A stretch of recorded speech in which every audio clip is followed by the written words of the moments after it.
walasa ka ɲɛda kura di Bamako ma ale ni sanuya caman quartier 68 olu ye wulikajɔ kɛ. An bɛ aw ladɔnniya k'a fɔ o hukumu kɔnɔna na hippodrome ale sugandira ka kɛ quartier bɛɛ lajɛlen na sanuman ye Bamako ale ni Kati bolo o kan. Farikolo ɲɛnajɛ minisiri baara in ɲɛmaya bɛɛ lajɛlen tun bɛ ale bolo. Politigima maa 11 min minɛna kabiri juin kalo tile 20 san 2024 olu ye kanabila sɔrɔ kunungo alamisa a jirala k'a fɔ ni kanabila in k'a bɛna kɛ sababu ye ka basigi ale ni bɛn sinsin politigimaw ale ni marabajɛkulu ni ɲɔgɔn cɛ. An balimaw an b'aw fo ka waleɲumandɔn Advance TV sugandili la ka kɛ aw kunnafoniya yɔrɔ ye nin ye an ka kunnafoni bakurunbaw ye ka kɛɲɛ ni bi juma ye décembre kalo tile 6 san 2024 an bɛna min walawala aw ye sisan da in na. I n'a fɔ an y'a fɔ aw ye cogo min na Mali farikolo ɲɛnajɛ minisiri ale ye jɔnjɔn di quartier caman ma ka kɛɲɛ ni wulikajɔ min bɛ n'a bɛ wele ko mon quartier est propre. Quartier 68 olu tun bɛ ɲɔgɔn dan na Bamako dugu kɔnɔ ale ni Katikaw o fɛ yen. A jirala k'a fɔ ko hippodrome ko ale de sugandira ka kɛ quartier bɛɛ lajɛlen la sanuman ye. Aissata Ba ale ni Mamadu Jalo olu tun bɛ kɛnɛ kɔnɔ u ye min sɔrɔ an ka jɛn k'o lajɛ. Kalo caman tɛmɛlen kɔ sanuya ɲɔgɔndanw na an ka quartierw kɔnɔna la waleɲumandɔn kɛra bi sifinnakaw ye minnu sen donna nin baara in na ni ka tila ka quartier bɛɛ lajɛlen ale fana sugandi. Quartier 68 olu de kun sen donna ni ɲɔgɔndan in na. Hippodrome sigida fɔlɔ la Bamako ale de kɛra Bamako quartier bɛɛ la sanumanba ye. Ni ma balan na ale kubu wɛrɛ bɛ an b'a ta a kana sego la yɛrɛ i b'a faamuya donc hippodrome ye baara kɛ quartier de sɛbɛ la hippodrome ye baarakɛla de walayi donc n'an bɔra et puis hippodrome na an tɛ baara kɛ kelen ye quoi an ka association bɛɛ lajɛlen an n'a bɛ baara kɛ CNJ même les imams. Cɛ o cɛ muso o muso n'a wulila k'i jɔ nin baara in na an b'a bɛɛ lajɛlen fo an ka mairies an b'u fo maires ka kɔkɔrɔ donni na an ka gouvernorat an b'u fo u ka kɔkɔrɔ donni na o tuma ni ɲɔgɔnna kɛnɛ fasoden ɲumanya kɛnɛ don fasoden ɲumanya waleya sinsinni kɛnɛ don ɔ n'an jɔr'o kɛnɛ kan an bɛ bɛɛ lajɛlen fo k'a ɲini Ala fɛ ni ɲɔgɔnna miiriya ɲuman Ala k'a tabaga caya an ka jamana kɔnɔ. Ni waleɲumandɔn in kun ye k'a to sifinnakaw olu ka se ka caman fara u ka cɛsiri kan baara in timɛ ko ɲuman na Mali fan bɛɛ lajɛlen fɛ. Ni baara in jeunes fɛnɛ de don hakili la bɛɛ lajɛlen ye baara kɛ a la mais jeunes de kan ka fɔ a la kosɛbɛ nin ye phase fɔlɔ de ye kuncɛli ye mais baara in ma ban parce que a fɔra cogo min na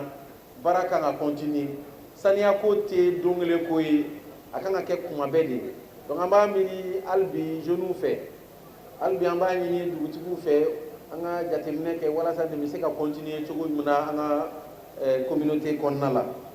Mon quartier propre ale ye baarabolo ye min bɛna waleya Mali fan bɛɛ lajɛlen fɛ jamana o sanuyako kama ministre fɔn b'a ka fɔ la a labanna ka maaw ladɔnniya k'a fɔ ko ministre de la sécurité alimentaire k'ale ye malo tɔni 12 di dugutigilakaw olu tɔgɔ la. Ka kɛɲɛ ni alamisadon ye décembre kalo tile 5 san 2024 politigima maa 11 min tun minɛna kabiri juin kalo tile 20 ka sababu kɛ ko u ye jamana ale kan sɔsɔ olu ye kanabila sɔrɔ. A jirala k'a fɔ ni kanabila sɔrɔ in ko a bɛna kɛ sababu ye ka bɛn ale ni kelenya sinsin marabagajɛkulu ale ni politigimaw ni ɲɔgɔn cɛ. Kunnafonidila Isa Sise ale ye min sɔrɔ a ko kɔnɔna na aw ni ne an ka jɛn k'o lajɛ. Ka kɛɲɛ ni politigima maa 11 min tun bɛ bolo la kabiri juin kalo tile 20 tɛmɛnen olu ye kanabila sɔrɔ alamisadon décembre kalo tile 5 u kun bɛ kɛnɛ kan i kun bɛ se ka nisɔndiya ye u kanubagaw ani u somɔgɔw ɲɛ kan.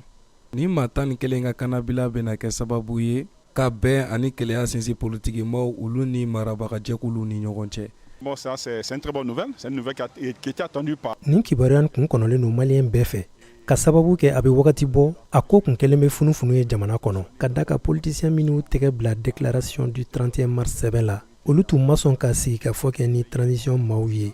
ka da kan ninnu minɛlen kun don nka o sigi ka fɔ sera ka kɛ kunu. Salue cette décision des autorités. Ni kanabila min sɔrɔla n'a y'a sɔrɔ dɔw ka yecogo la o bɛna basigi sabati dɔw yɛrɛ ka yecogo la o bɛna kɛ sababu ye ka kalafili ko sigi sen kan. An bɛ se k'a fɔ ko gouvernement ye baara ɲuman de kɛ baaraba de kɛ ka climat politique ka tension baisser ka bɛɛ wele parce que minnu labilala a bɛ se ka kɛ fɛn mun a bɛ se ka élection kuma bɛ se ka kɛ mɔgɔw bɛ se ka sigi ka élection kuma kɛ ka politique baara kɛ n'u tun ma bila a tun man ɲi politique mɔgɔ ninnu ma parce que u bɛ se ka fɔ condition n'u mɔgɔ ma bila u tɛ se ka taa yen donc mɔgɔ bila la donc condition foyi tɛ sisan fo ko bɛɛ ka baara kɛ pour que an bɛ se ka organisation élection kuma bɛ se ka kɛ. Kana bila bɛn camancɛ fanga politiki ninnu ye kuma barikamaw ye n'u sera ka waleya a bɛna kɛ sababu ye ka bɛɛ fanga sinsin an ka jamana kɔnɔ.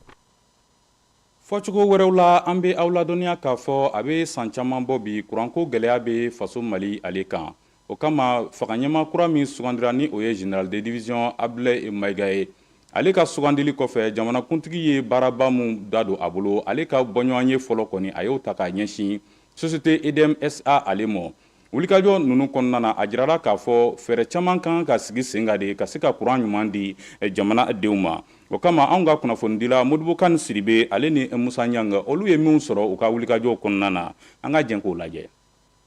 A bɛ san 4 bɔɲɔnko bɔ ni gɛlɛya kɛlen don ka maliyɛnw gaw kamana na o bɛ tali kɛ kuranko kan o de kun kɔnɔ jamana premier ministre falelen n'a yɛrɛ kɛla général de division Abdoulaye Maiga ye a m'a ko bila daginda a ye wulikajɔ 2 kɛ ka ɲɛsin énergie du Mali la n'o ye EDM ye walasa a n'o ɲɛmaaw bɛ se ka hakilina falen kɛ walasa k'a dɔn ni nin taama in yɛrɛ bɛna nɔbɔ an wulila ka se jamanadenw ma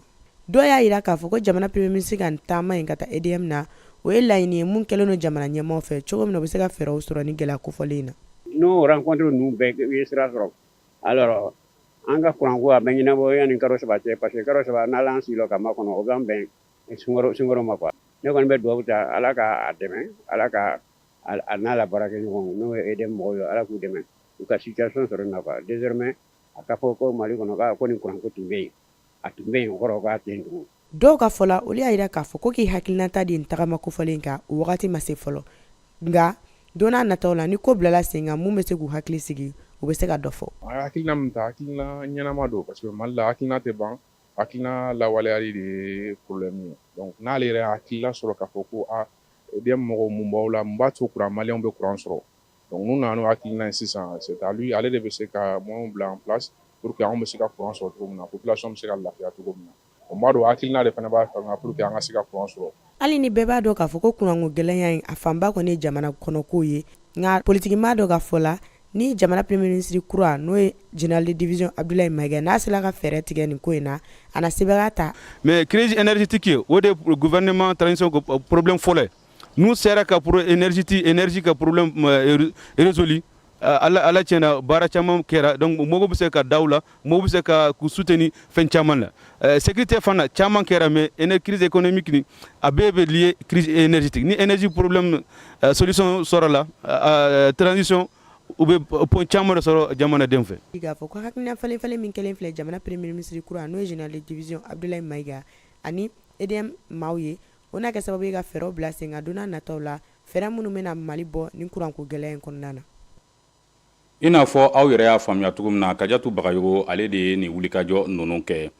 Kunnafoni kuncɛla an bɛ aw ladɔnniya k'a fɔ Sénégal Fédération nationale de rugby ale kɛlen don ka tournoi sigi sen kan n'a bɛ fɔ a ma ko tournoi international de rugby Seven 2024 ale ni équipe champion Tireg 2024 nin wulikajɔ ninnu na sigi sen kan ka kɛ décembre kalo tile 11 ka taa bila a tile 12 la a jirala k'a fɔ faso Mali ale na ye kɛnɛ kɔnɔ ni a ka équipe nationale ye ale ni AS Real de Bamako walasa ka se ka an ka cɛdenw ka labɛn cogoyaw jate minɛ Kajatu Bagayogo ale ye munumunu salo kɛ a ye min sɔrɔ an ka jɛn k'o lajɛ.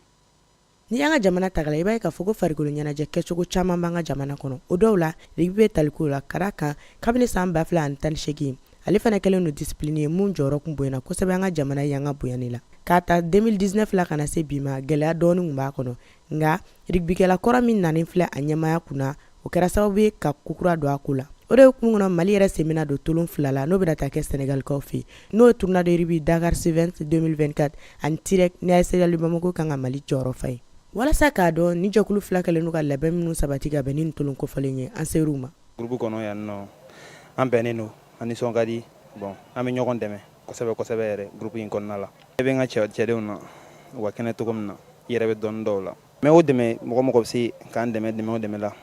an bɛ aw bɛɛ ka dɛmɛ kɔnɔ. Degeden karamɔgɔ y'a fɔ la u ye sugantiliw de kɛ walasa ka se ka ni jɛkulu in sigi sen kan. a daminɛ wagati mɔgɔ 35 de kun b'an bolo donc an donné phase préparatif physique la joueur dɔw mɔgɔ 10 ɲɔgɔn olu y'a bila parce que o ma se k'a ku